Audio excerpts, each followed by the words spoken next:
کشمیری لوگ عام طور پر کہتے ہیں میں سمجھون میں کیا ظلم اوس کورمت خدایَن کیازِ کوٚر مےٚ یہِ دَپَس خۄدایَس آو نہٕ اَتھی نہٕ أمۍ کیازِ کوٚر مےٚ یہِ خۄداے ظلم کیازِ کوٚرُتھ ژےٚ مےٚ وَرٲے آوٕے نہ کانٛہہ اَتھِ ہے بہٕ کیٛاہ مانہٕ خۄدا چھُ مےٚ سۭتۍ اگر یہِ گوٚو تو خۄدا کَتہِ چھُ تیٚلہِ اس طرح کی جملے زبانوں پر نکلتے رہتے ہیں. امام صاحب دعا کر رہے تھے, ایک مقتدی کھڑے ہو کر کے کہتا ہے امام صاحب کت چھُ کِم دعا کر یا گو خدا چھُ بوزان. سیلاب آ گیا, بہت بڑا نقصان ہو گیا, جشانا ہو خدا صبح ییٚلہِ نہٕ ژٕ وۄنۍ کنٹرولٕے چھُ ژٕ کیٛازِ چھُنہٕ تیٚلہِ استعفے دِوان. یہ اور اس طرح کے جملے زبانوں پر آتے ہیں, آ سکتے ہیں, خصوصاً جب کوئی حادثہ پیش آ گیا.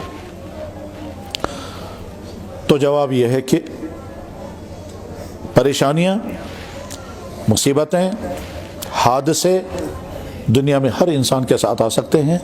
اس کا تعلق گناہ کے ساتھ نہیں ہے. مصیبت آنے کا تعلق گناہ کے ساتھ نہیں ہے. کیا مطلب؟ مطلب اس کا یہ ہے کہ ایسا ہو سکتا ہے ایک انسان بہت نیک, بہت اچھا, پھر بھی مصیبت آ گئی. جیسے صحابہ کرام, سب سے زیادہ مصیبتیں کن کو آئیں؟ صحابہ کرام کو. اور صحابہ کرام سے بھی زیادہ مصیبتیں کن کو آئیں؟ اللہ کے نبی علیہ الصلوۃ والسلام کو. تو اس لیے ہم فوراً فیصلہ نہیں کرنا چاہیے میں چھُنہٕ سمجھون میں کیا گناہ اس کرنے خدایَن کیٛازِ ترٛوو مےٚ یہ مصیبت. نہیں. تو ایک تو اپنی دماغ کو کنٹرول میں رکھنا چاہیے, کبھی بھی اللہ کی ذات کے بارے میں غلط خیالات نہیں آنے چاہیے. اس وقت سمجھنا چاہیے اللہ مالک ہے, اللہ کا حق ہے جو چاہے سو کرے.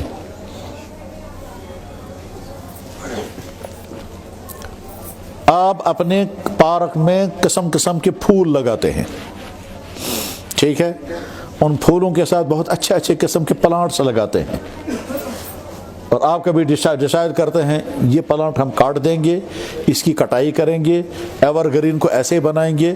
اگر وہ ایور گرین کرے گا میں کیا ظلم کر سکے, میں کٹائی کرا تب کہ میں مالک ہوں, آپ کون ہیں؟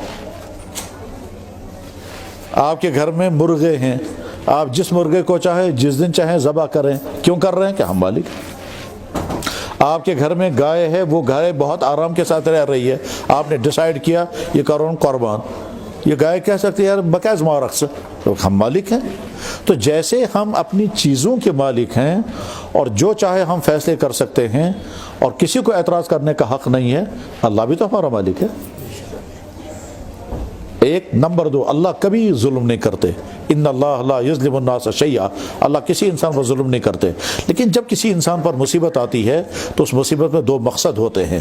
ایک مقصد ہوتا ہے میں بندے کا امتحان کروں گا, آج تک یہ آرام کے ساتھ رہ رہا تھا اور میون خدا بڑھ رحیم کوتا مہربانی کرتم, اب میں تھوڑی مصیبت ڈال کے دیکھوں گا پتہ پھر کیا بنے. تو کبھی امتحان ڈالتے ہیں اللہ.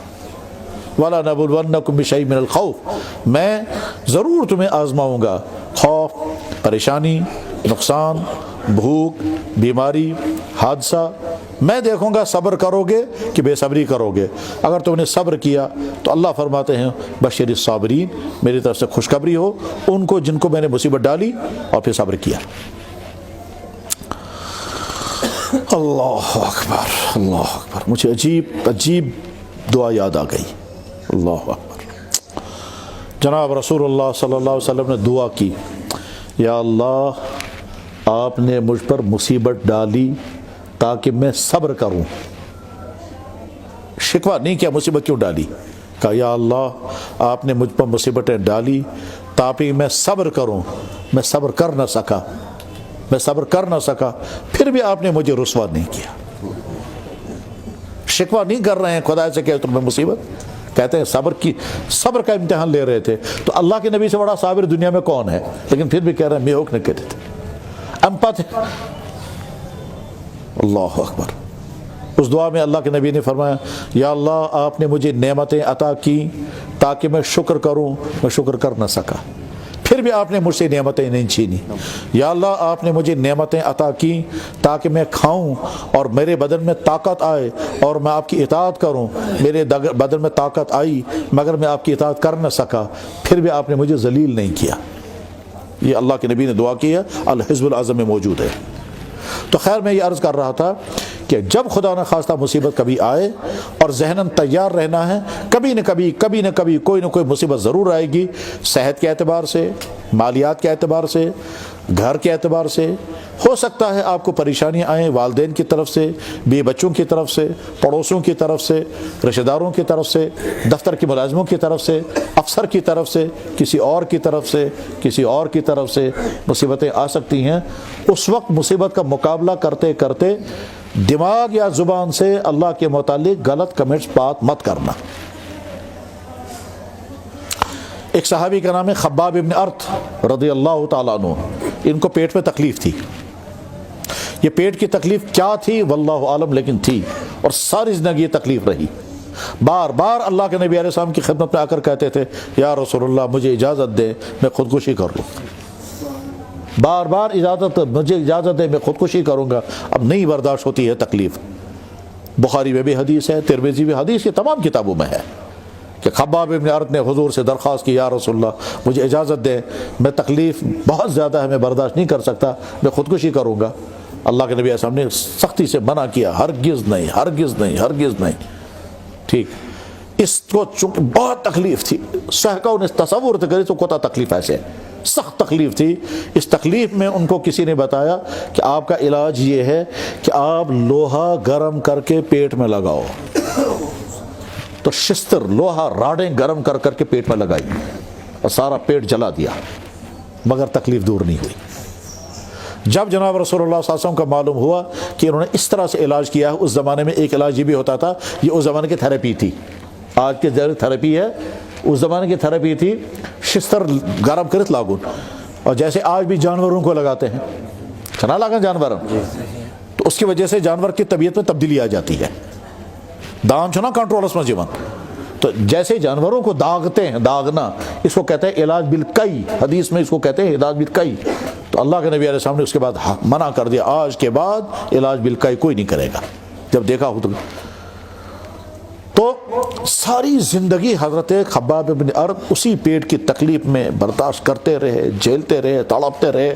حضور کا زمانہ بھی گزر گیا، ابو بکر صدیق کا زمانہ بھی گزر گیا، فاروق اعظم کے زمانے میں بھی تھے، اور اسی تکلیف میں رہے، لیکن کبھی زبان پر اللہ کے متعلق شکوہ نہیں آیا کہ یا اللہ بیش چون نبی صبن صحابی میں کیا یہ تکلیف میں کیا گانا، نہیں۔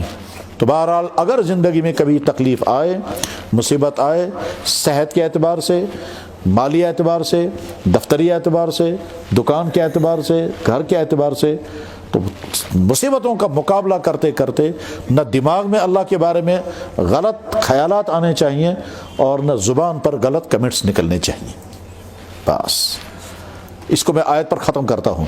جب انسان کوئی اللہ کے بارے میں غلط کمنٹس پاس کرتا ہے تو جواب آتا ہے وما قدر اللہ حق قدرہ، تو ایشون اصلی خدا سے قدر زئی مسینا، تم جانتے ہی نہیں اللہ کی حقیقت، تب تم یہ پاس کر رہے ہو۔ اور جب کوئی انسان کہے گا مصیبت، تو فوراً سوچنا چاہیے میری مصیبت بہت کم ہے، میرے نبی پر تو بہت مصیبتیں آئی، ان مصیبتوں کے مقابلے ہماری مصیبتیں کچھ بھی نہیں۔ بس یہ بات ختم ہو گئی۔